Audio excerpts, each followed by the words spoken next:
The most projects we've ever done in a year is this year by like 20 or 25 projects. What are you guys excited for going into 2026? I'd have to say bringing more mediums into our network and our space. I want to see and hear more music. We want any and everybody to come out and share their art experience and that to be celebrated. Specifically, obviously, I'd like more clients, more customers, more people that are looking for murals. That's like the big one. Obviously, it helps keep our artists busy.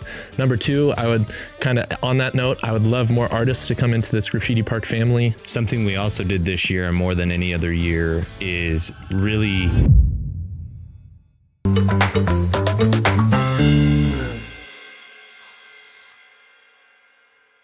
Hello. Well, hi. What I do. Here we are. End of the year 2025. Last episode of the year. If you're listening to this where you find your podcast, that'll make a lot of sense. If you're listening to this on YouTube or our social media, it's probably May. So I hope the first 5 months of 2026 have been fantastic for you. Hope you're staying on your New Year's resolution. Mm-hmm. Yes. Mm-hmm. Yes. We can go. We are but just on a journey in this little podcast room here at the KUNV studios. We can go wherever it takes us. Anika's over steam is coming out of her ears overthinking what she wants to talk about on this. It's so true. It's so true. How you guys doing today? Fantastic. The weather's nice. It's unseasonably warm in Las Vegas. It is. Dan, how are you? The holiday season's upon us. I'm thrilled. We have our jolliest event of the year coming up in our holiday extravaganza event. You can catch that on Eventbrite publicly, apparently. And that one, we're painting ornaments with all of our family and friends. We have Dan's brother-in-law, Sean, cook up burnt ends and do all sorts of barbecue and such for that. So I'm really excited. Like, that's one of my favorite events of the year, just because there's no expectation other than just show up and enjoy and talk about the things that we've done this year. And so I think that's a little bit about what this podcast episode will be about today, is all of the wonderful things that Graffiti Park and Graffiti Park Foundation accomplished here in 2025. Yep. That's a part of it. Absolutely. We will eat, drink, and be merry coming Indeed. Up here on Tuesday. This is our holiday party that we've hosted. So that's pretty exciting. When did we start calling it the holiday extravaganza? I don't know when it became an extravaganza, but we're having blowout sales on some merch, which is pretty exciting. Nika's had some blowouts today. I have. If you know, you know. Word. And so over the course of our holiday party, we'll paint a bunch of different decorations and stuff. We'll be hanging out. We'll have barbecue. It'll be wonderful. It's great. Tight. So I think this is, I think, our third solo, no guest episode that we've done. I think the first one was just us kind of introducing what's going on. And then about halfway in or a year in, we did another one. And so these are always fun. We can kind of go whatever direction. I'm curious, do you guys, I think we did, this is the most projects we've ever done in a year is this year by like 20 or 25 projects. Wow. Historically, we've done like 35 to 38 projects. I think this year we did something like 63 or 64. So I'm curious from you all if you have a favorite or one that stands out to you, memorable, that sort of thing. A few. A lot more recent projects. Sure. Definitely our school projects are always great ones. Of course, the impact they make. If you're a local docal like the three of us, to see school mascots transform the landscape of the school and just seeing everybody change their feeling about how their school looks now is a big deal. I think El Dorado High School was a really amazing project. Las Vegas High School had some really awesome elements. There was one school that was actually honoring their namesake that I thought was a beautiful tribute to the beautiful Ruby Duncan. If any of you are aware, and I'm sure you are, of who she is and what she's done for the community, it is literally a spitting image of not just what she looks like, but just the things that she loves. So there's some cherry blossoms in there, kind of highlighting things that are personal to her that she likes, but definitely an honor to the community and honor to that school. So those were some favorite ones that stick out. Nice. Dan? Yeah, I mean, I think some of my favorites from this year is as we kind of, I wouldn't say got away from the murals, but started to get into some of like the more live activations and some more of the conventions. I think SEMA was a really cool activation where we took, different kinds of hats and shirts and tote bags, and we customized those for some of the event attendees. We did one for Alcar Health, which was a cool one, where Black live painted a canvas, and then we were able to give that away to one of the attendees that was there. And then just little side projects, I guess. Like one that really sticks out to me was the partnership that we had with Texas Roadhouse and Harriet Treem and Jim Thorpe elementary schools, that are two of them right next to each other. And so Texas Roadhouse, and every year they go and pick a different destination for their convention, I guess, if you will, for all of their top salespeople and their general managers. And so they brought out a fair amount of those ones, or out of those people, and they came to Vegas, and they always try and do a community engagement piece to that. And so they reached out to us, said they wanted to paint some walls, and then we pretty much helped them do a paint by numbers along at Jim Thorpe and at Harriet Treem elementary schools, along with some of the staff. And that was like a really cool project of not only community service based, not only getting to stay true to some of the murals and stuff, but then to see like the schools be very appreciative of that after the fact. There's a really cool partnership. So coming towards 2026, I think Graffiti Park is really looking forward to doing some more activations, some more community projects, and just getting out there. Yeah. 100%. I think we got to paint my alma mater this year at Del Sol Academy. It was Del Sol High School when I went there. We didn't have no academy going on, but so that was pretty cool. Got to work with one of my old student council advisors, so that was pretty cool. That was all the way back in like February. I think El Dorado stands out to me, trusting us with a campus rebrand and dealing with not getting the contract renewal on their, branding and name usage. So with the Sun Devils, so getting to help with that and bring that identity to life, I think was really cool. A lot of trust. Not what we anticipated when we did that original walkthrough. That kind of we thought we were going to do a small portion of that, and that ended up being like 4 or 5 times bigger than we thought it was going to be. So a lot of layers to that one, bringing a student's design to life. Our biggest mural, like I think we've ever done on one surface. A 2.5 week project. So I think that was a really kind of coming of age project for us as a team. I was also going to echo the Texas Roadhouse. I think that's pretty sweet. And the events, I thought that was really cool that historically we've done those, but they've not been the most like fruitful. And there's a lot of, hey, come hang out at my event, and I don't have the budget, but you'll meet all these people at my event. And, that's awesome, but artists got to eat. They got, families to take care of. And so it puts us in a position to try to, okay, it's cool for Dan and I to hang out at a convention, try to go meet people. But if we're going to ask someone to be there, it's awesome to be able to take care of them, financially. So I thought that was a really cool part this year. But yeah, so this is one of the homies we met here at UNLV. Who's a fraternity brother of ours. Shout out to Mendocino Construction, local company out here. We're working on his second one right now. So that's a pretty cool, we also got to work with another one of our fraternity brothers, with his company doing some contract work. So some different things. Yeah. It was an exciting year. And for those that are unaware, Dan is the finance guy, the finance head here at Graffiti Park. And so he's got the actual totals of what we paid out to artists this year. But something that Graffiti Park is really proud of is this year alone, we paid out over $250,000 to artists here locally in Las Vegas that directly support our economy, our schools, the mission that we're promoting. And so we'd be remiss not to say thank you to all of the artists that are involved. Thank you to all of our listeners. And most importantly, thank you to the people that are promoting art and making sure that the places that they occupy daily are also vibrant and excitable for the people that work there and occupy the space as well. Yeah, 100%. What is that total at? I'm kind of curious. I'm trying to get like nice little sound bites because they're Because I would be curious, and I'm curious if somebody in the comments will tell us, is what like the city of Las Vegas pays out to artists for all of their projects over the course of the year. Because a goal that Dan and I have is to essentially make the amount that we pay out to artists just through our projects and through the private sector to be greater than what the city of Las Vegas or Clark County municipalities are actually paying out to artists right now. And I think that'll be a focal point for, 2026 is to really kind of bring that up. So. And I like that concept. I think it's not taking anything away from these municipalities that are trying to get artists' work out there and, of course, beautify the city. Yeah. But creating a base rate for your average artist is something that I don't think I've heard of. If I'm wrong, please let us know. But I know specifically with the schools, this was not anything that was brought to us in any regard.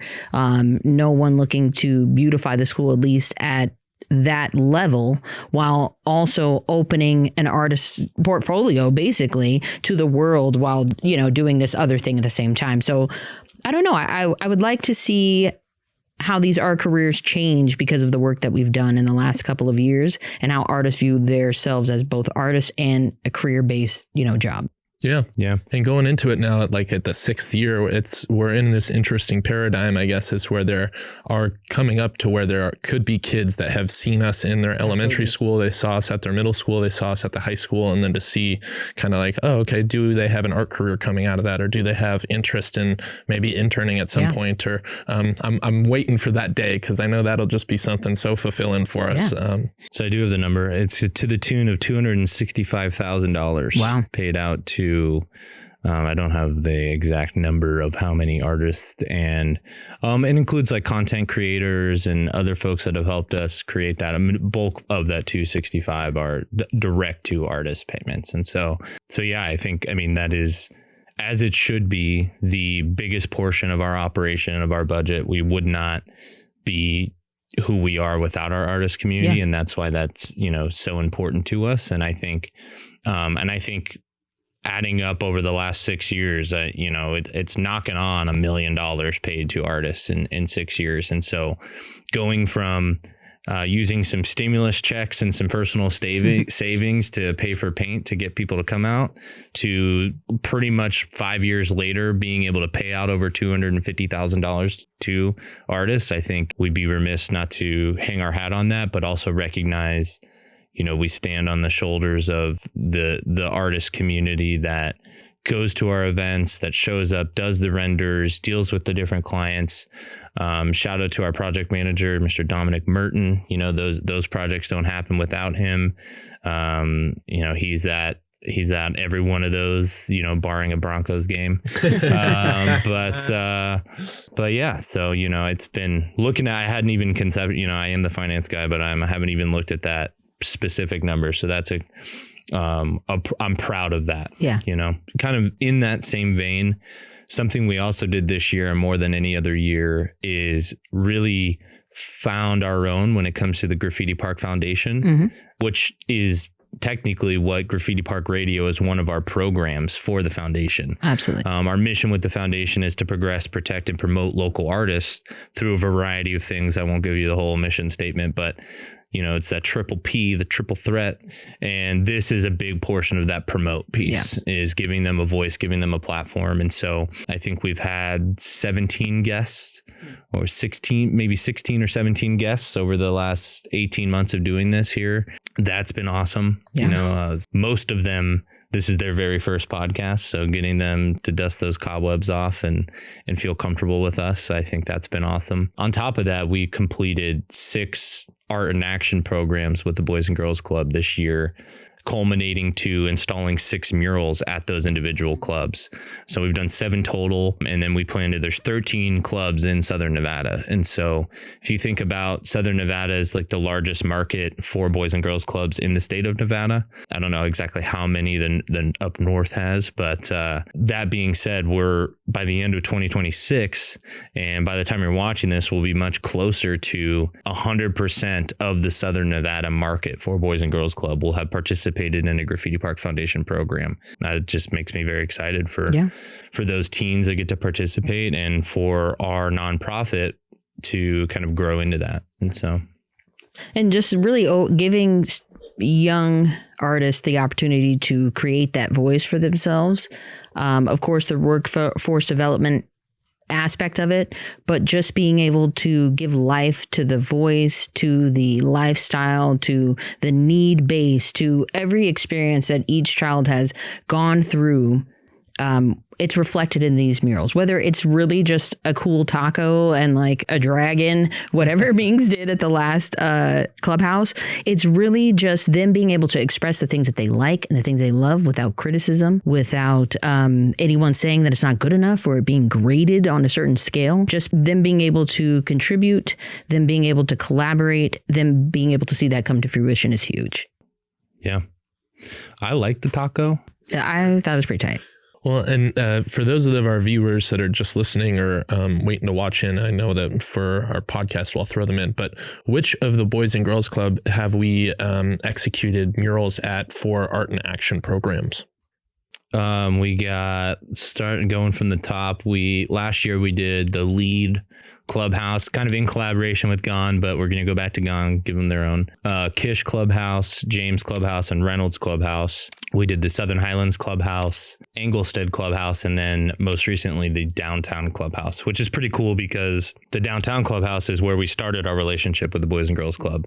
So that has then culminated to getting to do our program with them there and working with those teens that, many of them are in high school now, but they've probably seen the artwork we've done on there when they were sixth graders going to there, and now they're in 9th, 10th grade.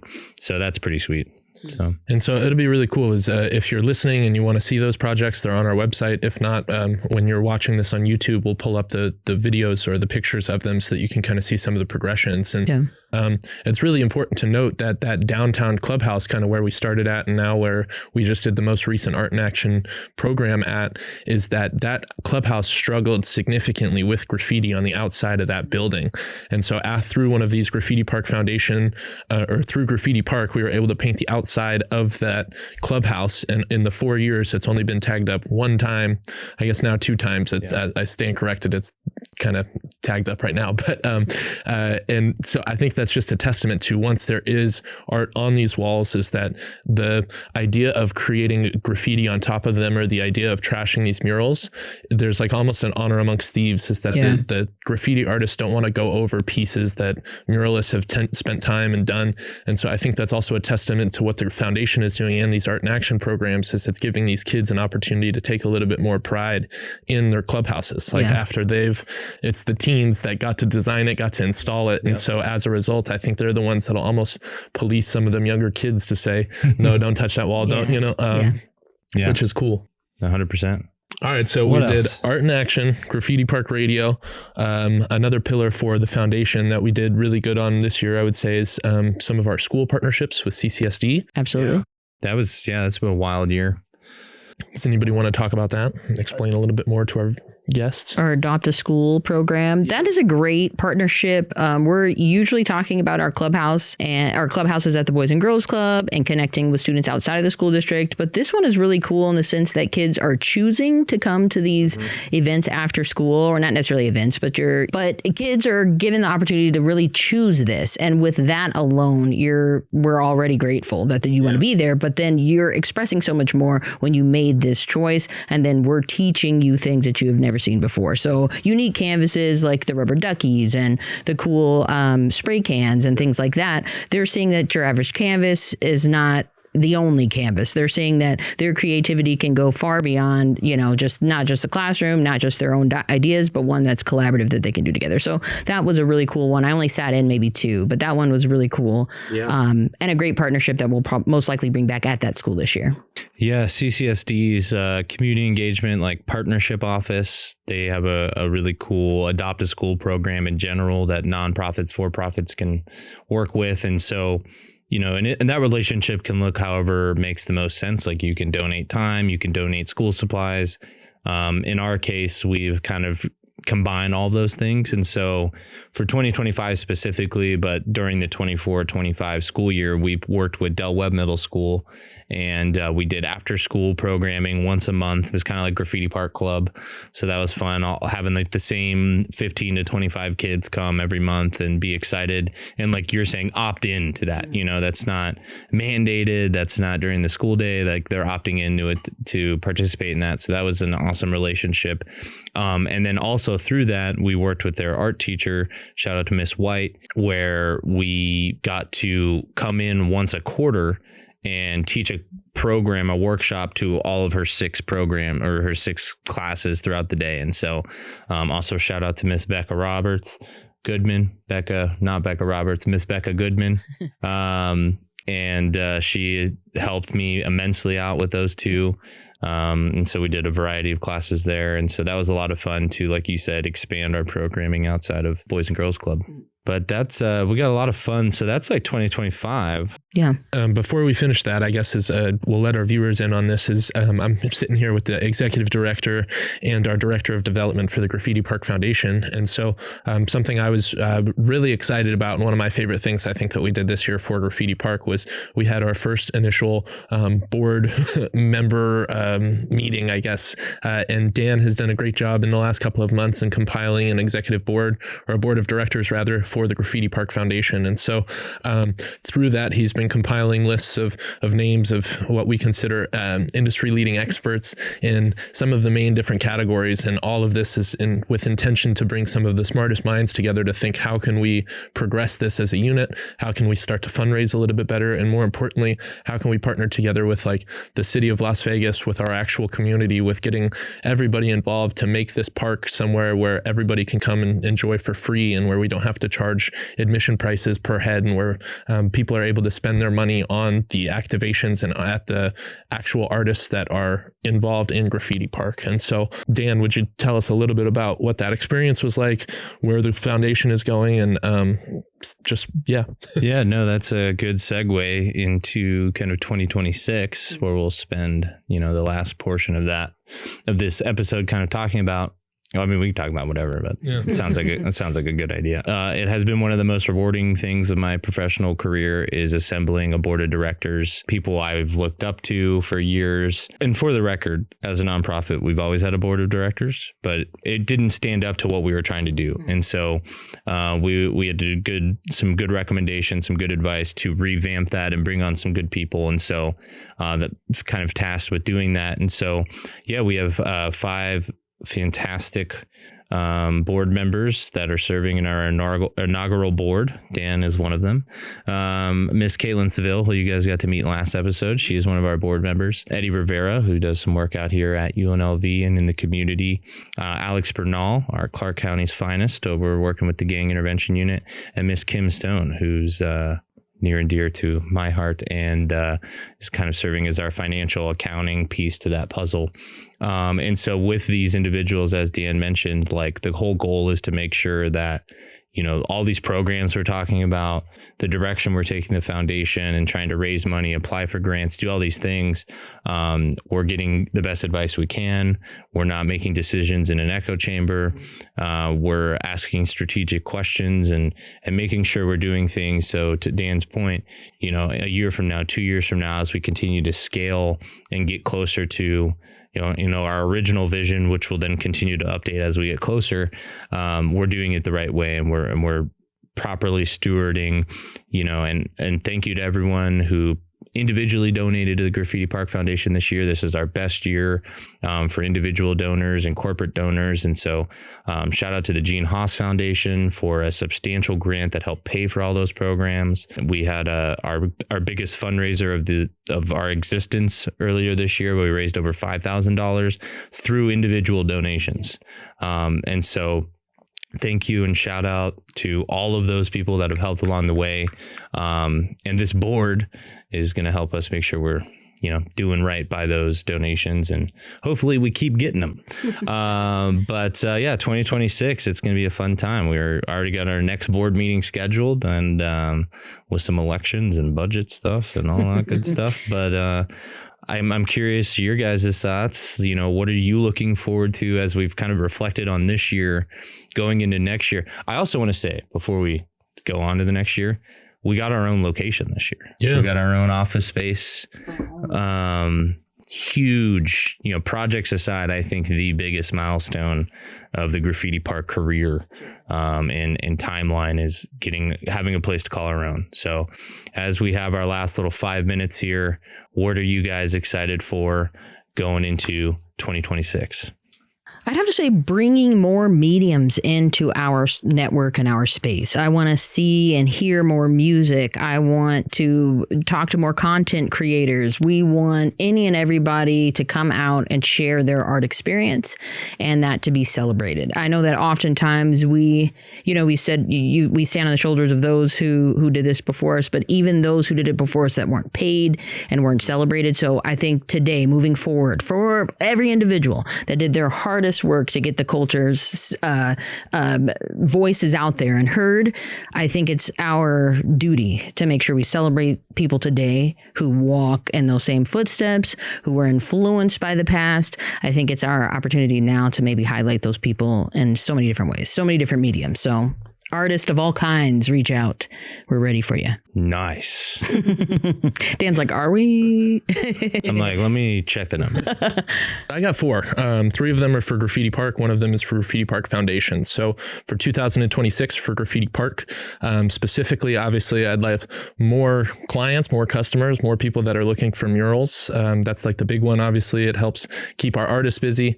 Number 2, I would kind of, on that note, I would love more artists to come into this Graffiti Park family. We're always looking for people to help us further the craft, people to kind of navigate this journey with. So please don't be afraid to reach out. And number 3 is to find more art enthusiasts. You don't have to be a client. You don't have to be an artist to be part of this collective, to show up to our events. You just got to be part of this movement. And so those are the 3 for Graffiti Park. And then lastly, for the Graffiti Park Foundation would be donations. That helps keep this thing going. That keeps the longevity of everything that we're trying to build. So if you believe in us, if you believe in this mission, please, we would love to have a donation to the Graffiti Park Foundation. Yeah.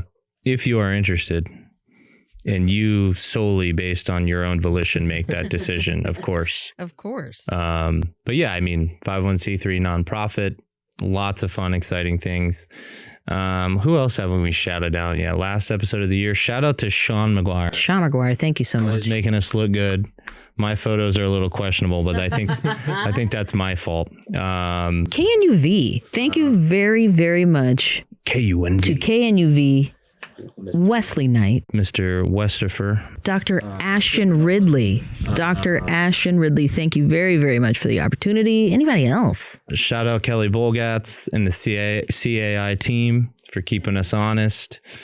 Shout out to Andrew Bolshazy for the belly laughs and the red pill at Chili's. Triple Dipper, he's the king of the triple dip. Michelson Law for keeping us in tune. Yeah, Michelson Law. Thank goodness we haven't had to call you this year, but thank you for keeping us, good to go. What else? I'd like to thank my mom. All the moms, yeah. Mom's good. All the moms. The haters, man. Yeah, brother-in-law's coming through next week. That's how we started this. Yeah, he's got the smoked mesquite tri-tip and pork belly burn ends and all the fun stuff coming for us. So sounds good. Shout out to him for keeping us fed. Thankful and blessed to everybody part of this. Blessed is Graffiti Park Radio signing off for 2025. You know where to find us, graffitipark.org. If you don't, now you do. We're on Instagram at graffitipark_LV.